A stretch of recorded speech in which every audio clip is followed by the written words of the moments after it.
Part 1ல் அந்த பொண்ணு வீட்டை விட்டு வெளியே வர்றதை வர பார்த்தோம். அதோட கண்டினியூஷனாக பார்ட் 2ல் பார்ப்போம். அவங்க ஹஸ்பண்ட் வீட்டை விட்டு துரத்துறாரு. அந்த பொண்ணு ஒரு வழியாக குழந்தைய பெற்றெடுக்கிறாங்க.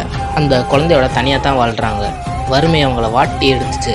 ஒரு கட்டத்தில் தற்கொலையே பண்ணிக்கலாம்னு நினைக்கிறாங்க. அந்த குழந்தையோட சிரிப்பு நிறுத்திருச்சு. இந்த பொண்ணுக்கு சின்ன வயசுலேருந்தே கதை எழுதுகிற பழக்கம் இருக்குது. அப்போ தான் அந்த பொண்ணுக்கு ஒரு யோசனை தோணுது, நாம ஏன் நாவல் எழுதி வெளியிடக்கூடாதுன்னு. அவங்க கற்பனையில் ஒரு மேஜிக் உலகமே உருவாக்கி கதை எழுத ஆரம்பித்தாங்க.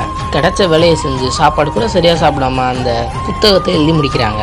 எழுதி முடித்த புக்கை பப்ளிஷ் பண்ணலாம்னு போகிறாங்க. கிட்டத்தட்ட 12 முறை அவங்க புக்கு ரிஜெக்ட் ஆகுது. கடைசியாக ப்ளூம்ஸ்பெரி பப்ளிஷிங் அப்படின்ற கம்பெனி அந்த புக்கை பப்ளிஷ் பண்ணுறாங்க. பப்ளிஷ் பண்ண கொஞ்ச நாள்லேயே அந்த புக்கு சரியான ஹிட்டு.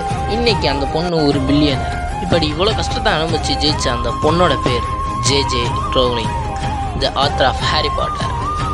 இதுலேருந்து என்ன தெரிய வருதுன்னா, நம்மளுக்கு எவ்வளோ கஷ்டம் இருந்தாலும் நாம் முயற்சியை மட்டும் கைவிட்டுறக்கூடாது. அப்படியே நம்ம மிஸ்டர் மிராக்கிள் சேனலையும் சப்ஸ்கிரைப் பண்ணி